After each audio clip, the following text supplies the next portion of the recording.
The kind of eelgrass that you want to fish, and let's look back over here just for a second. This is what I'm talking about when you don't really want to mess with this. But when you get into a situation like, say, like this, and more in particular, like right there, you know, there's kind of a thick area and then a void, and then some voids here and some voids here.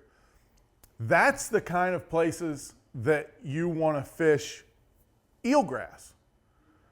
Once again, because it doesn't create open caverns underneath itself. So when you're fishing eelgrass, you always want to make sure that you're looking for areas that have little holes in it, sometimes big voids, or if you are forced to fish an area, say the only eelgrass, it's only eelgrass in your lake, and there's not any voids or anything in it, you're pretty much stuck to fishing the edge of it. Because if there's not any voids and they just don't seem to use it that much other than the edge. But when you're fishing, come up to the eelgrass and you start to see some differences, some things, some areas that are changing, some holes and stuff like that.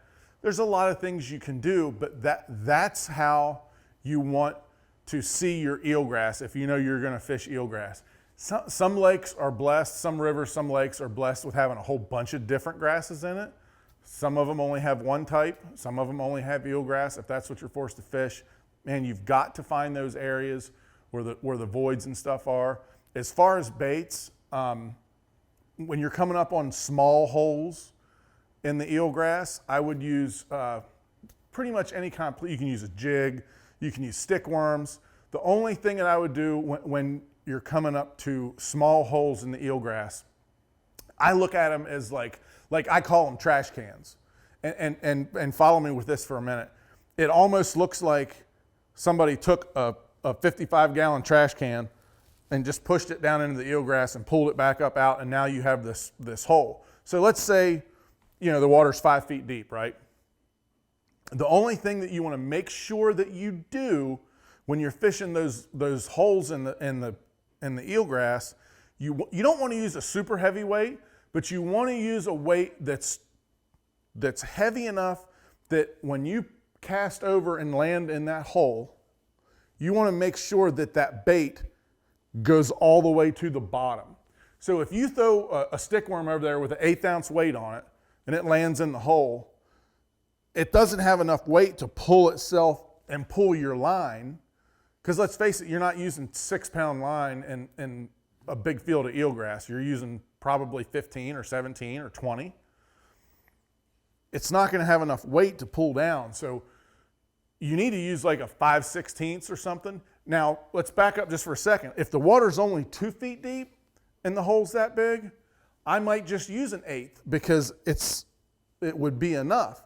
But when it's 5 feet deep or 6 feet deep, you need to use a little more, because what will end up happening, you cast into that hole, okay? Your line's going to lay on the side of the hole, and then the bait's just going to drift down and hit right here instead of going all the way to the floor. It's just going to lay right there. So if the fish is down there on the bottom, he's probably not going to swim up, or maybe you not even see it. Bass U, folks. Information is pouring over. If you want to learn more about every lake, how to fish, shallow, deep, in between, skipping docks and rocks and cranking, slow wiggling, chatter, smattering, you get it at Bass U. Get on Bass U TV, check it out, sign up, be a member, be part of it, folks. Keep learning.